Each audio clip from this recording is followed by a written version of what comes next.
The blizzard had come without warning, as it always did on Kryn 7.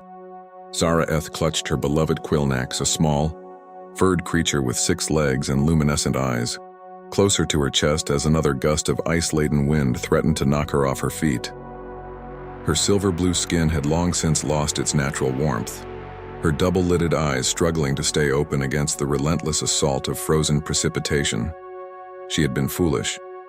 The elders had warned her not to venture beyond the thermal zones, but her Quillnax, Pip, had bounded away chasing a glinting ice crystal, and she had followed without thinking.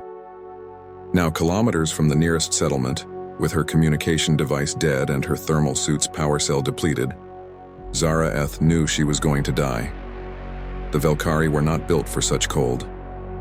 Their homeworld orbited a binary star system, where even the coldest nights remained pleasantly warm. They had colonized Kryn 7 for its rich mineral deposits, but they had never truly adapted to its harsh climate.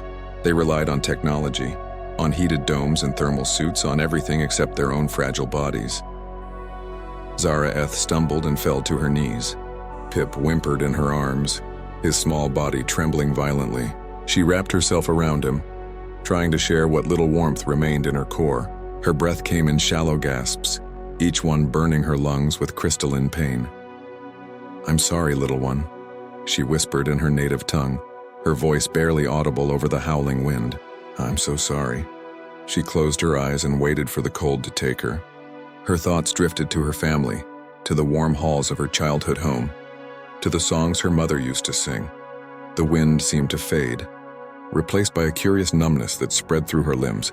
Then she heard it, a sound that didn't belong to the storm. Heavy, rhythmic crunching, footsteps. Zara-Eth forced her eyes open. Through the swirling snow, she saw a figure approaching. Tall bipedal wrapped in layers of what appeared to be primitive fabric and animal hide. A human. She had seen them before at the spaceport. These strange newcomers who had arrived on Kryn 7 only a cycle ago, setting up their own outpost on the opposite side of the planet. The human broke into a run when he spotted her. He dropped to his knees beside her, his face obscured by a thick beard crusted with ice and some sort of protective eyewear. He was speaking, but she couldn't understand the words. Her translator had died along with her suit's power. What happened next defied everything Zara-Eth knew about biology and survival. The human shed his outer layer, a thick, insulated coat, and wrapped it around her and Pip.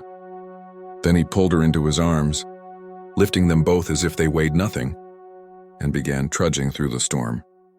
Zara-Eth wanted to protest, to tell him he would freeze without his protective layer, but she couldn't form words. She could only watch in confusion as the human pressed on, seemingly unbothered by the deadly cold that had nearly killed her. His breath formed great clouds of vapor in the frigid air, but he didn't slow down. If anything, he moved faster, his powerful legs driving through snowdrifts that would have been impassable for her. Time became meaningless.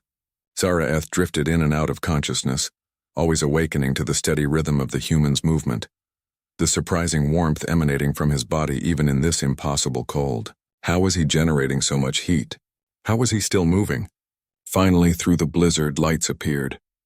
The human's outpost. He carried her through a heavy door that sealed behind them with a hiss, and suddenly, the world transformed from white death to blessed warmth. Other humans appeared, their concerned faces hovering over her as the rescuer laid her gently on a heated surface. They worked quickly, these humans, stripping away her frozen suit, wrapping her in thermal blankets, checking Pip with surprising gentleness. One of them, a female with kind eyes, activated a universal translator and placed it near Zara-Eth's head. "You're safe now," the woman's voice came through clearly. "Your pet is stable. You both are going to be fine." Zara-Eth's rescuer stood nearby, steam rising from his sweat-soaked clothing. He had removed his eyewear, revealing bright blue eyes that studied her with concern. Another human handed him a hot beverage, which he accepted gratefully, but he never took his eyes off her. "How?" Zara-Eth managed to croak out. "How did you survive out there? Without your coat?" The human smiled. A strange expression that she was learning meant friendliness among his kind. He spoke, and the translator converted his words. "Humans are persistence hunters. Our bodies are built for endurance, for generating heat through movement, for surviving in extreme conditions. Back on Earth, my ancestors survived ice ages. This? He gestured toward the storm raging outside. This is cold, but we adapt. We endure. But you gave me your coat, Zareth said, tears forming in her eyes. You could have died. The human shrugged, that peculiar gesture they made. You and your little friend needed it more than I did. Besides, I knew I could make it back. You couldn't. Over the following days, as Zareth recovered in the human outpost, she learned more about these remarkable beings. They thrived in temperature ranges that would kill most species. They could survive on minimal water, could eat almost anything, could push their bodies to extraordinary limits through sheer determination. They had conquered a death world called Earth, and they had done it without the natural advantages other species possessed. No thick hide, no venom, no natural weapons. Just endurance, adaptability, and something they called stubbornness. But what struck Zareth most was their compassion. Her rescuer, she learned his name was Marcus, visited her every day, bringing treats for Pip and stories of Earth. He had risked his life for a stranger, for an alien he had never met without hesitation. When Zareth finally returned to her settlement, she carried with her a new perspective. The Velkari had always considered themselves superior in their technological advancement, their cultural sophistication. But the humans had something else, something perhaps more valuable, an unbreakable will to survive and a willingness to extend that survival to others, even at great personal cost. Pip curled up in her lap as she gazed out at the frozen landscape of Kryn 7, no longer quite so terrifying.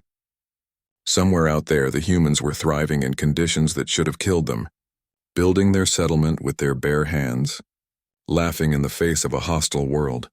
And Zareth understood now why the galaxy should never underestimate humanity. They were survivors, every one of them. And more importantly, they were saviors.